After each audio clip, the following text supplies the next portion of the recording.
है, उसका ताज़ा उदाहरण बिहार का जो राजनीति है आप देख रहे हैं कि तेजस्वी जो अच्छा काम कर रहे थे उनको हटाया गया। अभी झारखंड में शिबू सोरेन अच्छा आप काम कह कर रहे रहे थे, हैं उनको तेजी हटाया अच्छा गया। काम कर रहे थे, लेकिन यहाँ लोगों कह रहे हैं तेजी अच्छा काम नहीं कर रहे थे। कौन कह रहा है कि अच्छा काम नहीं कर रहे थे? लोगों के कहना है तेजस्वी की यहाँ। देन है कि लाखों रोजगार यहाँ आया। बिहार में लाखों रोजगार लोगों को प्राप्त हुआ, उतने घर आबाद हुए। बिहार खबर में सबको नमस्कार। आज हम मौजूद हैं प्रखंड मधुबनी में दौनहा पंचायत ग्राम मुरगाहवा में, जो जगदेव प्रसाद कुशवाहा का जयंती मनाया जा रहा है। लगभग 2 वर्षवा जयंती मनाया जा रहा है। बहुत धूमधाम से यहाँ मनाया गया है। आइए हम कुछ लोगों से बातें करते हैं। सर, अपना नाम बताइए। जयप्रकाश कुशवाहा। ये जगदेव प्रसाद कुशवाहा का आप जयंती मना रहे हैं, आखिर क्यों मना रहे हैं? इसका उद्देश्य क्या है आपका? मेरा उद्देश्य है कि जगदेव बाबू ने जो अपनी कुर्बानी दी, इस देश में जो दबा पिछड़ा कुचला दलित आदिवासी जो लोग हैं, उनको आज तक कभी न्याय नहीं मिला। सामाजिक न्याय, आर्थिक न्याय, राजनीतिक न्याय, उस न्याय को दिलाने के लिए जगदेव बाबू ने अपना जीवन समर्पित किया और समर्पित करते हुए अपनी शहीदियत दी, कुर्बानी दी कि इस समाज को एकरूपता लाया जाए, समाज में समानता लाया जाए, जिसके लिए उन्होंने बहुत से नारे दिए हैं। जैसे उनका नारा है कि 100 में शोषित 90 है, 90 ने ललकारा है, धन धरती राजपाट में 90 भाग हमारा है। और कई से नारे उन्होंने दिए हैं जो समाज में एकरूपता लाए, समाज में समानता लाए। उस दिन भारत दुनिया का सबसे विश्व गुरु बनेगा और भारत में सबकी समानता जब आ जाएगी तो बहुत तेज़ी से ग्रोथ करेगा। इस सपना को उन्होंने देखा था और उन्हीं के सपना को साकार करने के लिए कि भारत में सब लोग मानव एक समान है। बुद्ध का भी नारा था कि बौद्ध धर्म का एक ही पहचान, मानव मानव एक समान।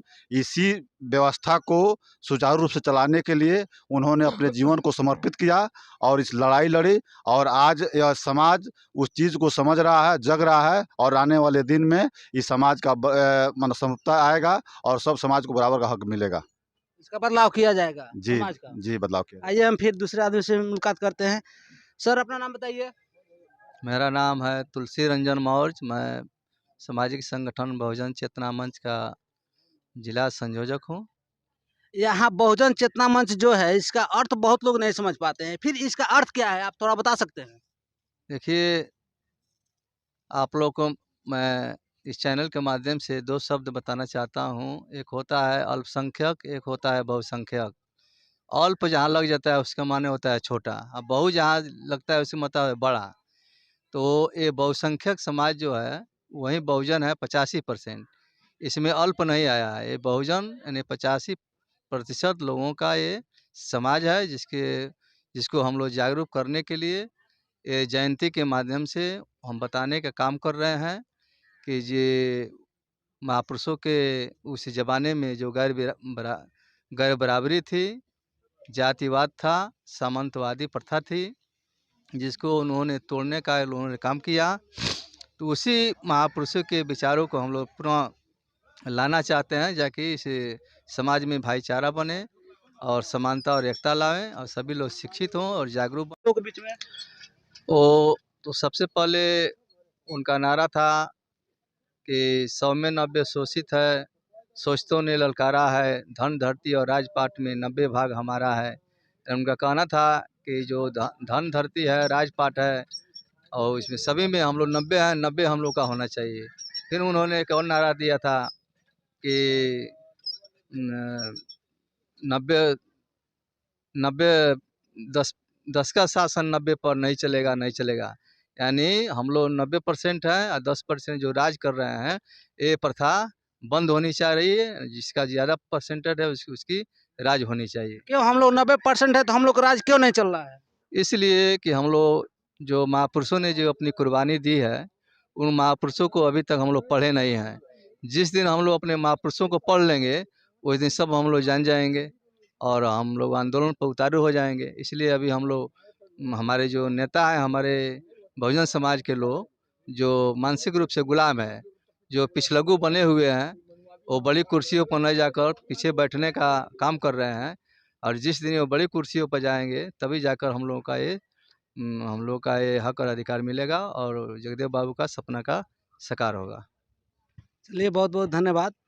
आज हम यहाँ बहुत उमंग के साथ कहते हैं कि यहाँ लोगों ने जागृति किया, जगदेव प्रसाद कुशवाहा का जयंती मनाया। और लोगों के बीच हम यही कहना चाहेंगे कि मीडिया के माध्यम से सब लोग देखें और इसे अपने अंदर एक जागृति लाए और सोच को अपना बदले। और आइए हम यहाँ फिर एक भेंट करते हैं, यहाँ बहुजन चेतना मंच का जिला अध्यक्ष जो है उनसे हम कुछ बातें करते हैं। सर, अपना नाम बताइए। मेरा नाम नंदलाल बौद्ध है। मैं सामाजिक संगठन बहुजन चेतना मंच इकाई पश्चिमी चंपारण का अध्यक्ष हूँ। आपके चैनल को हमारी ओर से ढेर सारी साधुवाद, अभिनंदन, वंदन। देखिए, हमारे संगठन का ये उद्देश्य है कि जो सोए पड़े एसी, एसटी, ओबीसी माइनॉरिटी के लोग हैं, जो अपने हक और अधिकार को नहीं जानते और सोए पड़े हैं, अपने महापुरुषों को नहीं जानते, उनके विचारों से अवगत नहीं हैं, उसको समाज के पटल पर लाना और उन्हें अवगत कराना, ये हमारा उद्देश्य है। मैं आपको बताऊं, भारत में 2 लड़ाइयाँ लड़ी गई। एक लड़ाई अंग्रेज़ों के खिलाफ सभी लोगों ने लड़ा, और एक लड़ाई वैचारिक लड़ाई जो मनुवाद के खिलाफ हमारे बाबू जगदेव प्रसाद कुशवाहा, पेरियार ललई सिंह यादव, पेरियार रामास्वामी नायकर जी, बाबा साहब अम्बेडकर जी सहित तमाम बहुजन समाज के नायकों ने लड़ा।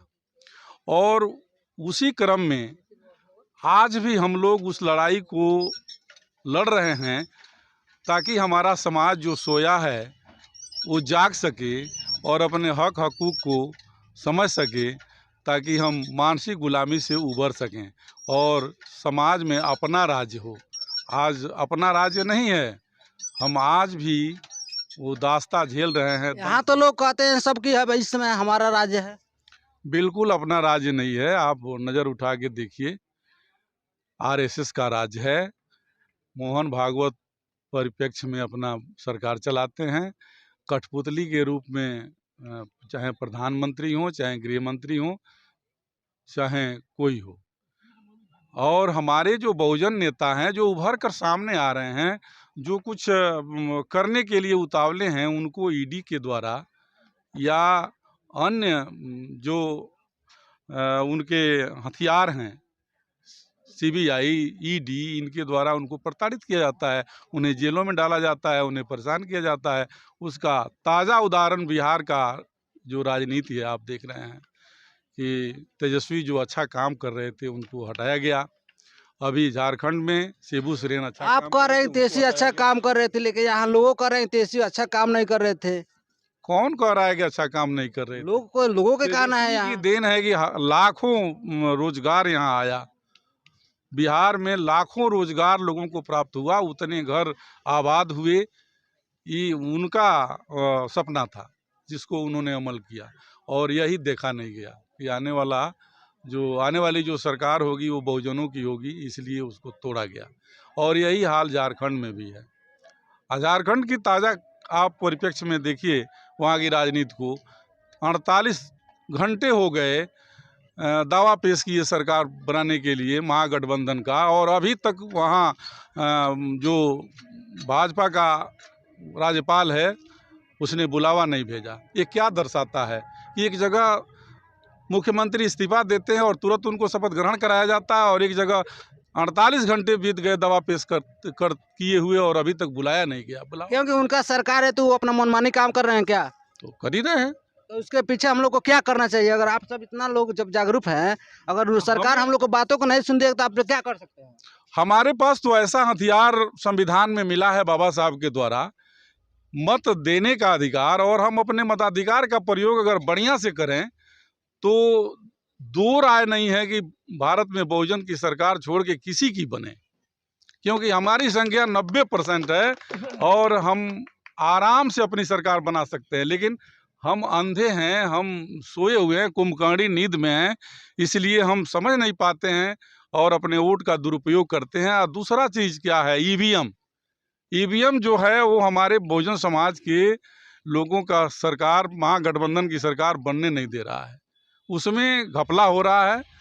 वोट किसी को हम डालते हैं, वोट किसी को जाता है।